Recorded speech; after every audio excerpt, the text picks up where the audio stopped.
पुंडलीकवरदा हरिविठ्ठल श्री ज्ञानदेव तुकाराम सद्गुरु समर्थ त्र्यंबकानंद महाराज की जय। माऊली ज्ञानेश्वर महाराज की जय। जगद्गुरु तुकाराम महाराज की जय। श्री गुरुदेव दत्त। ज्ञानेश्वरी अध्याय 9 20व्या श्लोकातला विषय चाललेला आहे की जे लोक ज्ञानाशिवाय काहीतरी प्राप्त करावं म्हणून सत्कर्म करतात आणि स्वर्ग सुखाची इच्छा करून स्वर्गामध्ये जाण्याचा प्रयत्न करतात, त्यांना काय म्हटलेलं आहे? कालच्या शेवटच्या ओवीत आलं, म्हणून मजवीन पाविजे स्वर्गू, तो अज्ञानाचा पुण्यमार्गू, ज्ञानिये तया ते उपसर्गू, हानी म्हणती. मला प्राप्त करून घेण्याशिवाय जे स्वर्गाकडे जाण्याचा प्रयत्न करतात ते अज्ञानीच आहेत. त्यांनी वर जाण्याकरता यज्ञापासून पुण्य प्राप्त केलं, पण ते अज्ञानातलंच आहे. कारण इहलोक, स्वर्गलोक, पाताळलोक हे सगळे अज्ञानानेच निर्माण केलेले आहेत. स्वर्गा जाणे सांडी, भवविषयी कान झाडी, दे अध्यात्मज्ञानी बुडी सद्भावाच्या, हे दोन्ही कुठले तर अज्ञानाचेच आहेत. म्हणून ज्ञानीये त्याला विघ्न म्हणतात, उपसर्ग म्हणजे विघ्न म्हणतात, आणि हानी म्हणती म्हणजे त्याच्यापासून आपल्या प्राप्त झालेल्या मनुष्य देहाचा नाश होतो. एरवी तरी नरकीचे दुःख, पावोनी स्वर्गा नामकी सुख, वाचोनी नित्यानंद हा निर्दोष, हे स्वरूप माझे. एरवी कसं आहे तर नरकामध्ये दुःख आहे, दुःख सापेक्ष स्वर्गामध्ये सुख आहे. म्हणून आहे स्वर्गातलं सुख हे सुखच आहे असं नाही, तिथं काही दुःखच नसतं असं नाही. आपण पाहिलं आहे की मागं नारदाला पांडवांनी विचारलं होतं की आमचे पिताजी कुठे आहे? तर म्हणले आहेत स्वर्गात, पण त्यांनी सांगितलं की मला ह्याच्यापेक्षा वरचं पद आवडतं आहे, त्याकरता तुम्ही यज्ञ करा. पांडवांनी यज्ञ केला, त्यांना वरचं पद मिळालं. परत काही दिवसानं पांडवाला विचारलं कसं आहे आता आमच्या वडिलाचं? म्हणले आता त्या पदावर आहेत, पण त्यांना त्याच्यापेक्षा वरचं चांगलं दिसतंय. म्हणजे तिथं आहे ह्या पदावर दुःखच आहे का नाही? वरची पदं सुखकारक आहेत असं वाटणं हे दुःखकारक आहे. म्हणजे आपली परिस्थितीपेक्षा दुसऱ्याची परिस्थिती आवडायला लागली की आपल्या परिस्थितीचं दुःख आहे हे सगळ्यालाच वाटतं.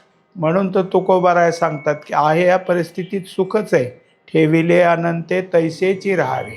हे खरं त्या परिस्थितीतलं सुख आहे, पण आपण परिस्थितीला दुःख समजतो. हे सगळं काय आहे तर उदाहरण दिलं, नरकीचे दुःख, पावोनी स्वर्गा नामकी सुख, म्हणजे स्वर्गातलं सुख हे काय झालं तर नरकातलं दुःख नको म्हणून मिळालेलं आहे. वाचोनी नित्यानंद हा निर्दोष, ते स्वरूप माझे. ते हे दोन्ही सोडून द्या. खरं सुख, खरा आनंद कुठे आहे? निर्दोष. निर्दोष म्हणजे काही नाही त्या आनंदामध्ये, ते स्वरूप माझे. मज येता पै सुबटा, या द्विविधा गा आव्हाटा, स्वर्गू नरकू हा या वाटा चोराची या. किंवा एकंदरीत माझ्याकडे येण्याकरता ह्या दोन वाटा काय आहेत? फसव्यात. द्विविधा गा आव्हाटा, ह्या दोन्ही वाटा आपल्याला फसवतात. त्या खऱ्या अर्थानं काय आहेत तर आव्हाटा म्हणजे आडवाटा आहेत. आडवाट काय असते? कुठं चालली ती कळत नसतं आणि चुकीच्या बाजूला घेऊन जाते, म्हणून त्याला आडवाट म्हणतात. मग कोणती तर स्वर्ग नरकू, स्वर्गू आणि नरकू ह्या दोन्ही कुणीकडे जाणार आहेत? तर आपल्याला काय आहे की जसं प्राप्त व्हायचं ते प्राप्त न होऊ देता आपल्याजवळचं भांडवल सगळं नष्ट करून घेतात, त्यांना चोर म्हणायचं. म्हणून स्वर्ग नरक हे काय आहेत? चोरीचेच आहेत सगळे. स्वर्गा पुण्यात्मके पापे येईजे, पापात्मके पापे नरका जाईजे, मग माते जेणे पाविजे ते शुद्ध पुण्य. तेव्हा हा महत्त्वाची ओवी पाठांतरातली. कसं सांगितलं तर स्वर्गाकडे जाण्याकरता पुण्य लागतं. पण कुणाच्या पोटातून हे पुण्य जन्माला येतं तर पापात्मके. पुण्यात्मके पापे येईजे. म्हणजे पुण्याच्या पोटातून आलं तर हे पापच आहे. म्हणजेच ह्यांनी काय केलेलं आहे की पापाला सोडलेलं नाही. आणि पापात्मके पापे नरका जाईजे. शेवटी पापातनं काय जन्माला येईल तर पापच. मग पापातनं पुण्यातनं पाप कसं जन्माला आलं तर हे जे पुण्य आहे ते पुण्य स्वर्गाकडे जाण्याचं पुण्य असल्यामुळं पापालाच त्याने काय केलेलं आहे दाखवून दिलेलं आहे. कारण पुण्य कुठं जावं लागतं पुण्याने तर परमात्म्याकडं. हे जातात कुणीकडं तर स्वर्गाकडं. स्वर्गाकडं कशाला जातात तर भोगा करता जातात. म्हणजे भोगणं हे पापच आहे. आणि मजची माझी असता जेणे मी दूर होय पांडुसुता ते पुण्य ऐसे म्हणता जीभ न तुटे काही.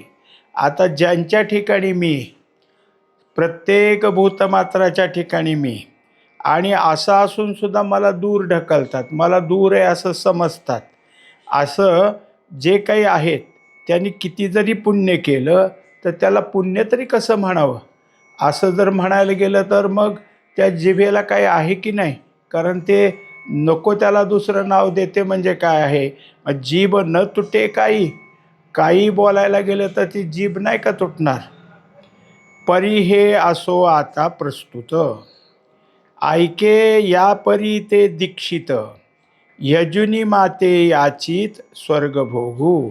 एकंदरीत हे सगळं करणारे जे आहेत ते स्वर्गातलं सुख या संबंधी प्रत्येक प्रकारचा जो यज्ञ आहे तो करण्याकरता जे यज्ञ सांगणारे जे असतात ते याज्ञिक, हे सगळे याज्ञिक काय करतात तर यज्ञाची रचना करतात आणि स्वर्गातल्या भोगाची याचना करतात.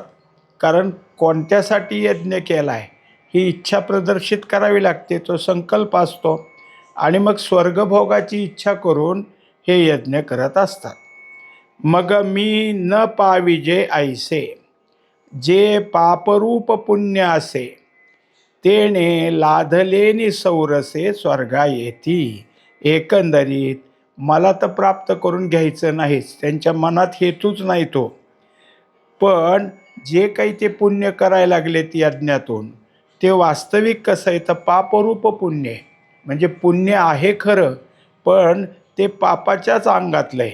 तेने लाधलेनी सौरसे. अशा पुण्यानं कुठं जातात तर स्वर्गाच्या ठिकाणी येतात.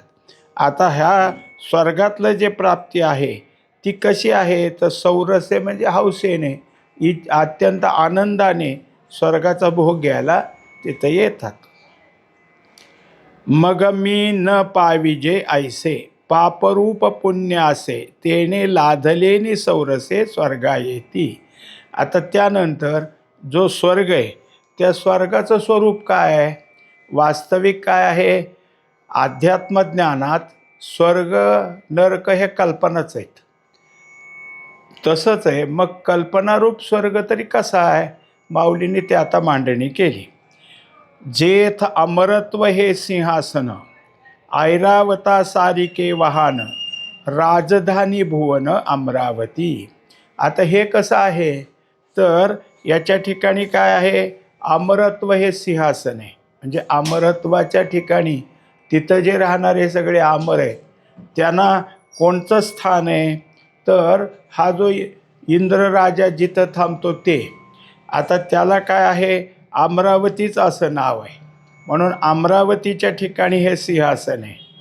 तिथं ऐरावतासारखे वाहन. ऐरावत हा हत्ती बाकीच्या हत्तीसारखा नाही. हा हत्ती कसा आहे तर रंगाने पांढरा आहे आणि त्याला 5 सोंड आहेत म्हणून तो सगळ्या हत्तीपेक्षा वेगळा आहे. राजधानी भुवन अमरावती. तेव्हा ह्या स्वर्गातल्या जे सिंहासन आहे ती राजधानी कोणती तर अमरावती.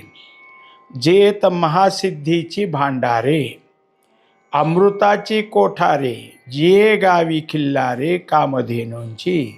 आता त्या ठिकाणी महासिद्धीत एरवी तुम्हा आम्हाला एखादी गोष्ट प्राप्त झाली तर ती सिद्धीच असते. आपलं काम चांगलं झालं, सिद्धीच आहे एक प्रकारे.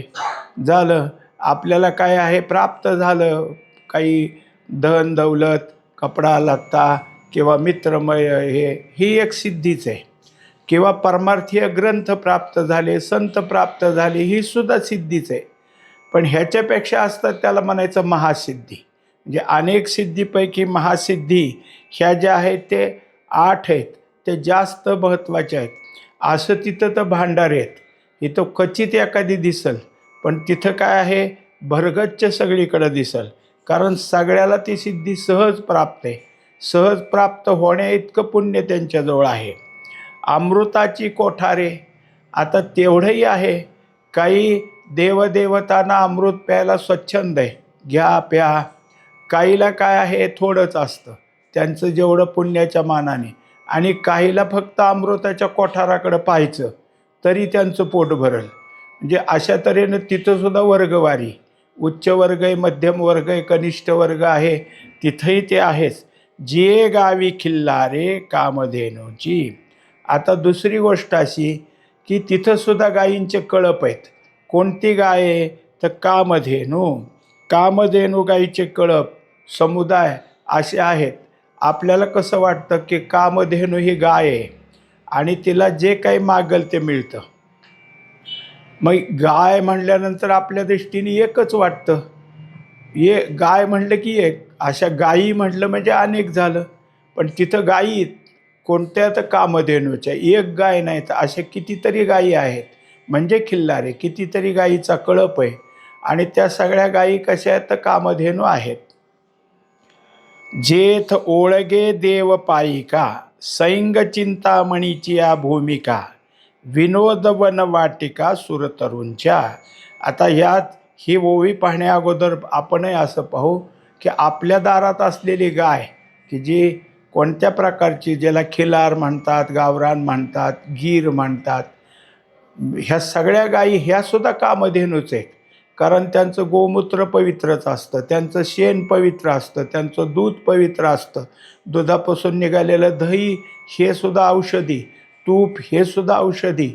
आणि ह्या गायीच्या शेणापासून बनवलेल्या गोवऱ्या त्यासुद्धा यज्ञ यागाला लागतात. त्या गोवऱ्यापासून निर्माण झालेलं जे काही राख आहे, ती राखसुद्धा पूर्वी दात घासण्याकरता तेच एक प्रकार असायचा. म्हणजे एका गायीच्या पासून कितीतरी लाभ आहे आपल्याला. मग ती कामधेनूच झाली. एकंदरीत अशा कामधेनू तिथं. आता दुसऱ्या चालू ओवीत आपण पाहिलं की जेथ ओळगे देव पायिका. आता तिथं जर काही असेल तर प्रत्येक देव जे आहेत ते त्यांच्या हाताखाली कोणी ना कोणीतरी आहे, किंवा या देवांना कनिष्ठत्व प्राप्त असेल तर श्रेष्ठ देवाची सेवा करावी लागते. सैंग चिंतामणीची या भूमिका. आणि कुठेही फिरा, जी जमीन आहे ती आपल्यासारखी नाही. आपल्या काय आहे, जमिनीत काही प्रकार असतात. काळी भोर जमीन म्हणजे उच्च प्रतीची, लालसर जमीन म्हणजे त्यानंतरची, पिवळसर जमीन म्हणजे त्यानंतरची, आणि पांढरी जमीन म्हणजे कनिष्ठ. पण पांढरी जमीन हे फक्त लोकवस्तीसाठी असते, म्हणून पांढर, जिथं लोक राहतात त्याला पांढर म्हटलं जातं. कारण त्या जमिनीत दुसरं काही येत नाही, तिथं लोकाला राहण्याकरता, घरं बांधण्याकरताच ते उपयोगी असते. तसं तिथं जमीन असल्या नाहीत. तिथं जेवढे काही खडे आहेत, ज्या खड्यावरून आपण पाऊल टाकतो ते सगळे चिंतामणी, म्हणजे ते सामान्य खडे नाहीतच. विनोद वन वाटिका सुरतरूंच्या. आणि मग जसं उद्यानामध्ये जाऊन खेळतात मुलं, मोठी माणसं, म्हातारी माणसं जाऊन बसतात, तसं तिथं कसं आहे तर लहान लहान फुलांचे झाडं असणारे ते आहेत. आणि जी उंच झाडे ती सुरतरू म्हणजे कल्पतरूचीच झाडे आहेत. शिवाय कसं आहे तर तिथं जे काही, जसं इथल्याही बागेमध्ये अनेक प्रकारचे काय आहे खेळ मांडलेले असतात, तसं तिथंसुद्धा काही करमणूक व्हावी म्हणून त्या बागेमध्ये आहे. गंधर्व गान गाणी, जेथ रंबे ऐसिया नाचणी, उर्वशी मुख्य विलासनी अंतोरिया. आता काही ह्याच्यामध्ये गंधर्व गात गाणी असंही केलं. इथं गाणं म्हणले काही असलं तरी अर्थ एकच. जिथं गंधर्वच गायन करतात, एरवीसुद्धा जे गायनात अत्यंत पारंगत असतात, उच्च प्रतीचा त्यांचा आवाज, सुरेलता, तालाचा त्यांच्या ठिकाणी बंदिश चांगली असते, त्यांनासुद्धा गंधर्वच पदवी दिली जाते.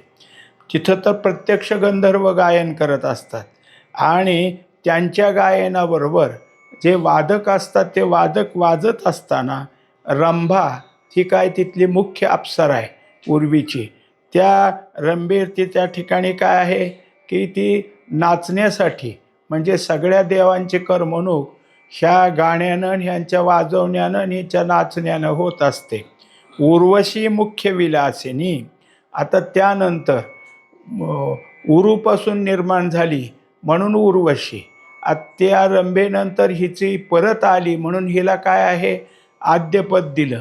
आता रंभेपेक्षा श्रेष्ठ असं तिला समजलं जातं, पण ती कशी आहे तर भोगदासी. रंभा नाचण्यात उत्कृष्ट आहे, ही भोगदासी म्हणून तिला अंतोरिया असं जे नाव आलं. ते कशा करता तर ती कोणाच्याही याच्यासाठी तिला काय आहे की विलासासाठी भोगासाठी आहे.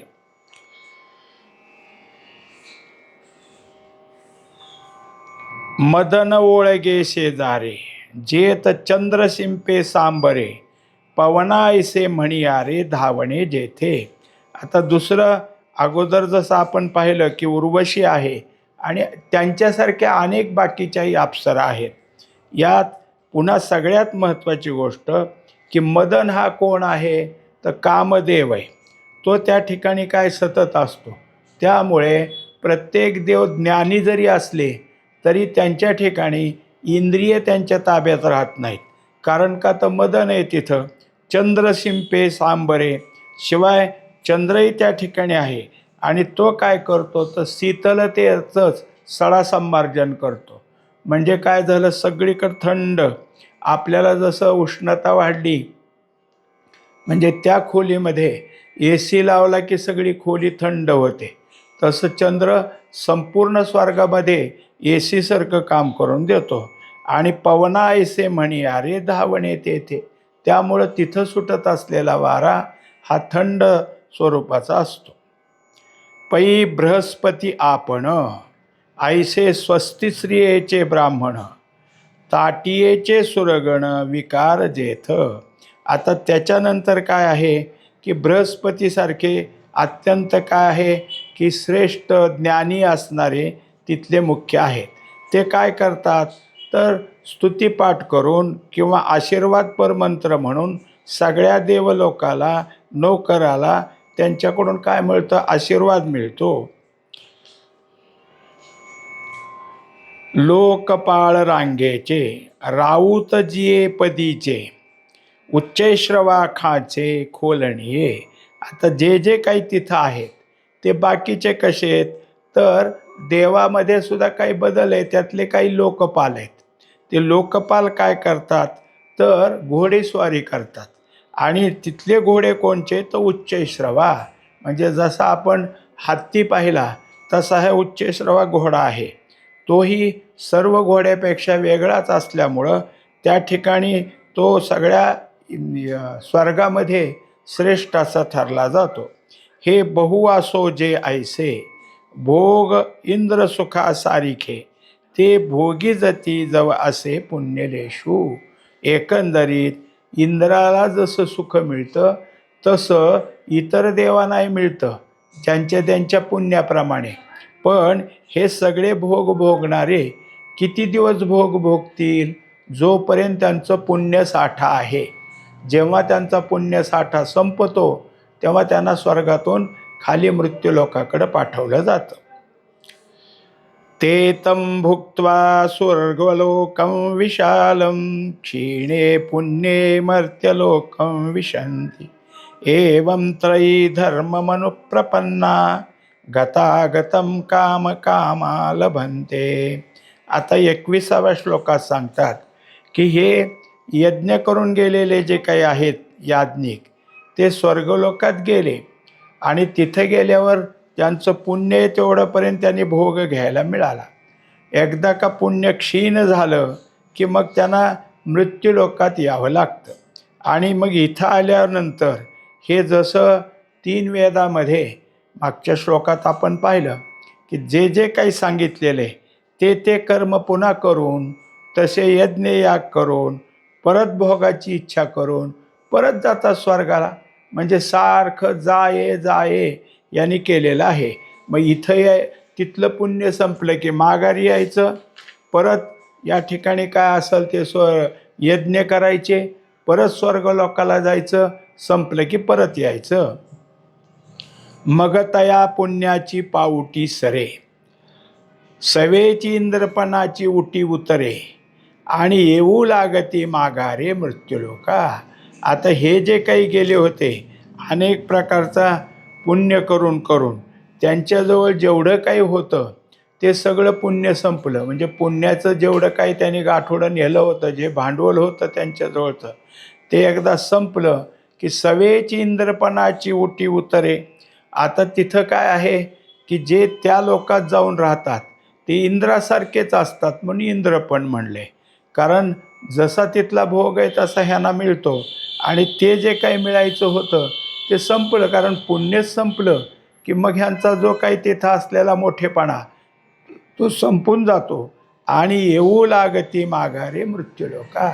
आता ह्यांना कुठे आहे, तर ह्यांचं स्थान पुन्हा मृत्यूलोकातच आहे. म्हणजे स्वर्गातून संपलं की कुठं पाठवलं जातं, मृत्यूलोकाच्या ठिकाणी. कसं आपण ह्याच्यात पाहिले की अण्णांच्या चिंतनामध्ये की पाप पुण्य समान असलं तर पुण्य आधिक्य आणि पाप कमी असं असणारे स्वर्गात आहे. त्यांच्याजवळ पाप नाही असं नाही, पण त्यांनी काय केलं आहे की 100ची बरोबरीला जसं 70 अधिक 30 केलं म्हणजे 100, तसं 30 पाप आहे, 70 त्यांचं काय पुण्य. पण ते सगळं भोगलं, कारण तिथं फक्त पुण्यच भोगत राहिले. आणि मग पुण्य भोगत भोगत हे जे काय होतं ते पुण्य कमी सरकायला लागले की पाप पुढं सरकायला लागलं. जितकं पुण्य मागं सरकल तितकं 70चं 60वर आलं की पापाने जागा पुढचीच घेतली की 40 झालं. असं करत करत परत समान झालं, आले मृत्यूलोकाला. पाप पुण्य समान समी, लगेच कुठं आले, मृत्यूलोकाला. असं करत त्यांचं पुण्य सगळं संपतं, पाप ती जागा घेतं आणि त्यांना यावं लागतं. कारण तिथं गेल्यावर भोग भोगून भोगून त्यांच्या ठिकाणी पापाचीच वाढ होते. कारण भोग भोगला, इच्छा कुठं कमी झाल्यात. मग पुढं मला असावं, हे जे काय झालं ते असावं वाटणं हे पापाचीच त्या ठिकाणी जे असेल ती किंमत वाढत चालली. असं करत परत मृत्यूलोकाला यावं लागतं. जैसा वेश्या भोगी कवडा वेचे, मग दारही चेपू नये तियेचे, तैसे लाजीरवाणे दीक्षितांचे काय सांगो. आता यात त्यांनी उदाहरण दिलं आहे की जसं वेश्या आहे तिच्याकडे जाणारा जो असतो तो कुठपर्यंत त्याला घरात येऊ देते, पैसे आहेत तोपर्यंत. पैसे आल्यानंतर ती उंबऱ्याजवळसुद्धा उभा करू देत नाही, हाकलून लावते. तसं ह्यांचं लाजिरवाणेपण आहे. तिथं पुण्य आहे तोपर्यंत, पुण्य संपलं की ह्या दीक्षितांना काय केलं जातं, खाली मृत्यूलोकाकडे पाठवतात. एवं थितिया माते चुकले, तिही पुण्ये स्वर्ग कामिले, तया अमरपण ते वावो झाले आता मृत्यूलोकू. आता सांगतात किती ह्याने चुकीचं केलं. एक तर एवढं जर करायचंच होतं, सत्कर्म करून मलदोष नाहीसा करून पुन्हा माझ्याकडे येण्याकरता आध्यात्मिक ज्ञानाची प्राप्ती करून किंवा ब्रह्मज्ञानाची प्राप्ती करून माझ्याकडे यायचं, ते चुकले. कुणीकडे गेले, पुण्य प्राप्त केलं आणि स्वर्गाकडे गेले, आणि तिथं स्वतःला अमरपणा धारण केला. पण ते पुण्य संपले की अमरपणा संपला आणि मृत्यूलोकाला यावं लागलं. मातेची या उदर कुहरी, पचोनी विष्टेच्या दाथरी, उकडोनी नवमासवरी, जन्मजन्मोनी मरती. आता ही ओवीसुद्धा पाठाची.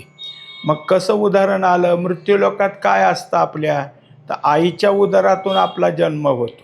पण आईच्या उदरात जोपर्यंत बाळ असतं तेव्हा त्याच्या अवतीभोवती काय असतं, तर विष्ठा, आणि तिथं जे असणारं काय आहे की बाकीचे सगळे घाण त्या थरातच आपण गुंतलेला असतो. आणि उकडवणी नवमासवरी, त्या बाळाचे जे काय अवयव निर्माण होतात तेव्हा आईच्या गर्भाशयामध्ये ते उकडलं जातं. तरच त्याला पुढचे अवयव निर्माण होतात. असं सतत आहे. म्हणजे मग प्रत्येक जन्माला आपण फिरत राहतो. जन्मजन्मांतरी जेव्हा जेव्हा जन्माला यायचे तेव्हा असंच गर्भात सगळं काय आहे तिथं उकडून उकडून बाहेर यायचं आणि पुन्हा मृत्यूला जायचं आणि परत तिथेच यायचं. म्हणून सतत आपण हेच करत आलेलो आहोत. आगा स्वप्नी निधान फावे परिचैलिया हारपे आघवे तैसे स्वर्ग सुख जाणावे वेदज्ञाचे. तेव्हा एकंदरीत वेदाचंच ऐकलं ह्याने. वास्तविक अण्णांनी सांगितलं एका चिंतनात की वेदाने मग हे का सांगितलं, तर लोकांच्या इच्छा काय आहेत हे बघून वेदाने सांगितले. वेद म्हणले नाही तुम्ही हेच करा, पण लोकाला इच्छा आहे ती लोक हे करतात. म्हणून ज्यांच्या त्यांच्या मनुष्याच्या इच्छा कशात ते त्याने दिलेलं आहे. वास्तविक पाहता हे स्वर्गात जाणं म्हणजे एक स्वप्नच आहे. स्वप्नातनं जागा झाला की मनुष्याला स्वप्नात जे जे प्राप्त झालं त्याला म्हणलं आहे त्यांनी धन प्राप्त झालं, तर ते जागा झाल्यावर कुठं शिल्लक राहते. तसं स्वर्गाला जाणं एक स्वप्नच आहे, मग संपून जातं. अर्जुना वेदू जरी जाहला परी माते नेणता वाया गेला कणू सांडोणी उपणीला कोंडा जायचा. अरे किती जरी वेद जाणता झाला तरीसुद्धा मला जर त्यांनी काय जाणलं नाही तर हे सगळं जर काही असेल तर वाया जातं. जसं कण बघितला नाही आणि कण काढून घेतलेल्या भुसकटाला पुन्हा तो उपनत बसला, काय मिळेल त्याच्यात. म्हणून मज एके वीण हे त्रयी धर्म अकारण आता माते जाणून काही नेण तू सुखिया होसी. एकंदरीत भगवंताने शेवटी ह्या 2 श्लोकाचा सार दिला की जे स्वर्गात जातात त्यांनी काय केले, तर मला सोडून या तिन्ही वेदामध्ये जे काही सांगितलंय कर्म, त्या कर्माला धारण करून अकारण म्हणजे तसं काहीच नाही, सुखाची भोग किंवा भोगाची इच्छा हेच त्याने धारण केलं आणि मला सोडून तिकडे चालले. आता ते कसे सुखी होईल. आता माते जाणून काही नेण तू सुखी होसी. मला सोडून, कारण मीच सुखरूप आहे, मला सोडून दुसरीकडे सुख कुठं असणार आहे. असलं तर ते मानव आहे, विषयाचं आहे, खरं सुख ते नाहीच. पुंडलिक वरदारी विठ्ठल श्री ज्ञानदेव तुकाराम सद्गुरु समर्थ त्र्यंबकानंद महाराज की जय. माऊली ज्ञानेश्वर महाराज की जय. जगद्गुरु तुकाराम महाराज की जय. श्री गुरुदेव दत्त.